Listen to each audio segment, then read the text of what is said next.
This is the story of the Times of India, the world's biggest English language newspaper, starting a mass movement for political and social change in the world's largest democracy.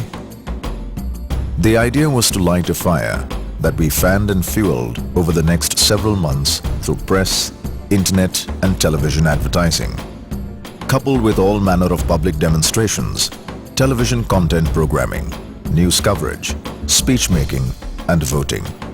It was a call for a new generation of leadership in a country of 1 billion people.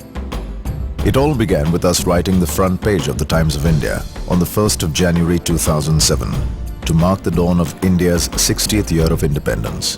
Before it went to print, the ad was shown to Amitabh Bachchan, legendary film icon and perhaps the most famous Indian alive, who was inspired enough to read it out on national television that day. I read the piece and I felt that it was very inspirational, very uplifting for the country. There are two Indias in this country. One India is training at the leash, eager to spring forth and live up to all the adjectives that the world has been recently showering upon us. The other India is the leash. One India says, give me a chance and I'll prove myself. The other India says, prove yourself first and maybe then you'll have a chance. One India lives in the optimism of our hearts. The other India lurks in the skepticism of our minds. One India wants.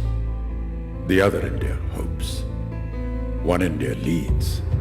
The other India follows.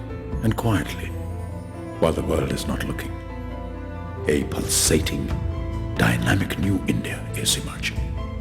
An India that no longer boycotts foreign-made goods, but buys out the companies that make them instead. History, they say, is a bad motorist. It rarely ever signals its intentions when it's taking a turn. This is that rarely ever moment. History is turning a page. For over half a century, our nation has sprung, stumbled, run, fallen, rolled over, got up and dusted herself, and cantered, sometimes lurched on. But now, in our 60th year as free nation, the ride has brought us to the edge of time's great precipice. And one India, a tiny little voice in the back of the head, is looking down at the bottom of the ravine and hesitating. The other India is looking up at the sky and saying, it's time to fly.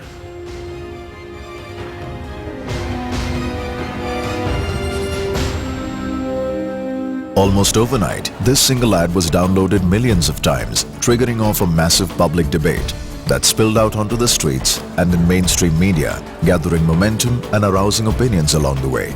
So overwhelming was the feedback that we simply had to harness the simmering undercurrent into a nationwide call for action.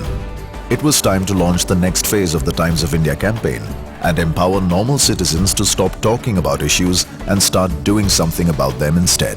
Politicians are not the only agency through which we can want change. All citizens in a democracy become active participants, not passive recipients of what the politicians do. Lead India was a clarion call for the next generation of political leaders to pick up the reins of the world's largest democracy. And to launch it, we wrote the front page of the Times of India once again. But this time, the box office mogul of the Indian film industry, Shah Rukh Khan, stepped up to the cause on India's Independence Day. How are we going to turn a land of philosophers into a nation of doers?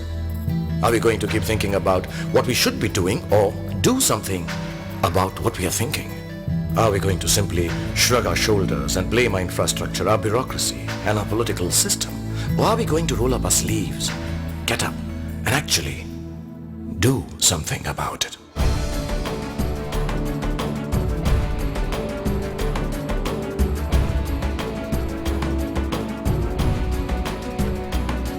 Over the next few months, the Lead India movement cascaded through the country with over 100 print ads, web registrations, outdoor and a television campaign that saw industrialists, politicians, beauty queens and poets taking the stage.